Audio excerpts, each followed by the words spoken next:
Hello everyone, আজকে আমরা করতে চলেছি ইংরেজির একটা গুরুত্বপূর্ণ গ্রামার, যার নাম ডিগ্রি। আমরা সবাই জানি ডিগ্রি তিন প্রকারের হয়: পজিটিভ, কম্পারেটিভ, সুপারলেটিভ। আর ডিগ্রি করার সময় যে ওয়ার্ডটা থাকে, যে অ্যাডজেক্টিভটা থাকে, সেটাকে পজিটিভ থেকে কম্পারেটিভ করতে হলে ইয়ার যোগ করতে হয় এবং সুপারলেটিভ করতে হলে ইএসটি যোগ করতে হয়।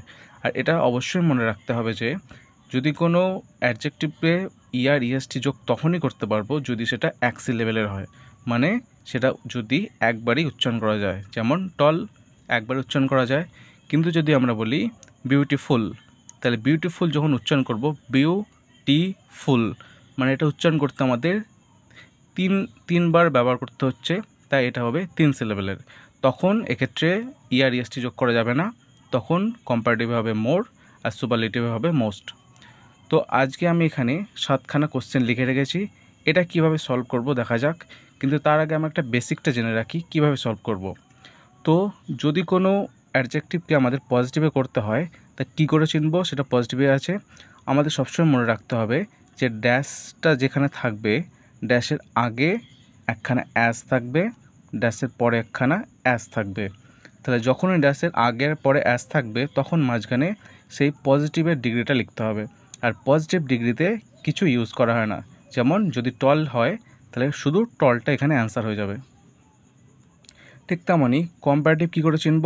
কম্পারেটিভে দেখতে পাবো যে ড্যাশের ঠিক পরে, ড্যাশের পাশেও থাকতে পারে বা অনেক কিছুটা পরেও থাকতে পারে, একটা শব্দ থাকবে, সেটা হচ্ছে দেন। তাহলে ড্যাশের পরে যদি দেন থাকে তাহলে আমাদের বুঝতে হবে এটা আমাদের কম্পারেটিভকে ইউজ করতে হবে। আর কম্পারেটিভে কী হয়? ইয়ার, যদি সেটা এক সিলেবেলের হয় তাহলে এখানে অ্যান্সার কী হয়ে যাবে? টলার। ঠিক তেমনই সুপারলেটিভ কী করে চিনব? সুপারলেটিভে ড্যাশের ঠিক আগে দা লেখা থাকবেই, আর তখন আমরা বুঝতে পারবো এটা সুপারলেটিভ, আর তখন আমরা ইউজ করব টলেস্ট, যদি সেটা এক সিলেবেলের হয়। তো এই নিয়ম অনুযায়ী আমরা এইগুলো সলভ করার চেষ্টা করি। প্রথমটা লেখা আছে the sun is dash bright than the moon. তো এখানে কি দেখতে পাচ্ছি? ড্যাশের পরে আমরা দ্যান দেখতে পাচ্ছি। তো এখানে নিয়ম অনুযায়ী কী দেখেছি? যদি আমরা দ্যান দেখতে পাই তাহলে ওটা কম্পারেটিভ, মানে সেটাকে করতে হবে ইয়ার, যদি সেটা এক সিলেবেল হয়। তাহলে এটাকে যদি উচ্চারণ করি ব্রাইট, একবার উচ্চারণ করা যাচ্ছে, তার মানে এক সিলেবেল, তাই এটাকে লিখতে পারি ব্রাইটার।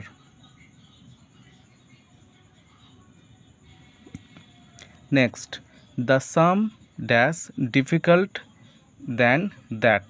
তো এখানেও দেখতে পাচ্ছি ড্যাশের পরে দ্যান রয়েছে, তার মানে এটাও হবে কম্পারেটিভ।